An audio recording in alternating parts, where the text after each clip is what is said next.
ರಮಣಾಪುರ ತಂಬಾಕು ಮಾರುಕಟ್ಟೆಯಲ್ಲಿ ಹರಾಜು ಆರಂಭವಾಗಿ 6 ತಿಂಗಳು ಕಳೆದರೂ ಸ್ಥಿರ ಬೆಲೆ ಏರಿಕೆಯಾಗದೆ ಪಾತಾಳಕ್ಕೆ ಕುಸಿದಿದೆ ಎಂದು ಬುಧವಾರ ಸುದ್ದಿಗೋಷ್ಠಿಯಲ್ಲಿ ಆಕ್ರೋಶ ವ್ಯಕ್ತಪಡಿಸಿದರು.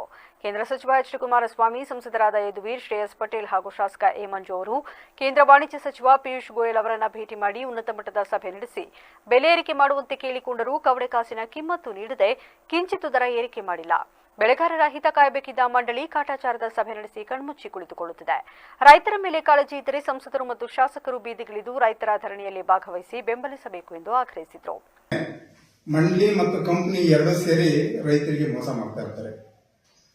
ಎಷ್ಟರ ಮಟ್ಟಿಗೆ ಮೋಸ ಮಾಡ್ತಾ ಇರ್ತಾರೆ ಅಂದ್ರೆ ರೈತ ಆತ್ಮಹತ್ಯೆ ಮಾಡ್ಕೊಳ್ಳೋ ಮಟ್ಟಕ್ಕೆ ಮೋಸ ಮಾಡ್ತಾ ಇರ್ತಾರೆ ಮತ್ತು ಅನ್ಯಾಯ ಮಾಡ್ತಾ ಇರ್ತಾರೆ.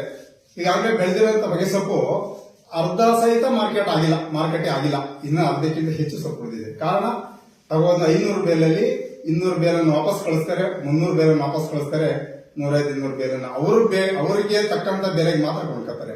ಭಾರತೀಯ ಕಿಸಾನ್ ಸಂಘದ ತಾಲೂಕು ಅಧ್ಯಕ್ಷ ಬಿಸಿ ರವಿ ಮಾತನಾಡಿ, ಮಂಡಳಿ ಮತ್ತು ಕಂಪನಿಗಳು ರೈತರಿಗೆ ಮೋಸ ಮಾಡುತ್ತಿವೆ. ಬೆಳೆಗಾರರಿಗೆ ಆಗುತ್ತಿರುವ ಅನ್ಯಾಯ ಸರಿಪಡಿಸುವ ತನಕ ಅಹೋರಾತ್ರಿ ಧರಣಿ ಮುಂದುವರಿಯಲಿದೆ ಎಂದು ಹೇಳಿದರು. ಅಕ್ಟೋಬರ್ 10ನೇ ತಾರೀಕು ಇಡೀ ರಾಜ್ಯದ 10 ಪ್ಲಾಟ್ಫಾರ್ಮ್ಗಳು ತಂಬಾಕು ಹರಾಜು ಮಾರುಕಟ್ಟೆಗಳು ಪ್ರಾರಂಭ ಆಯಿತು.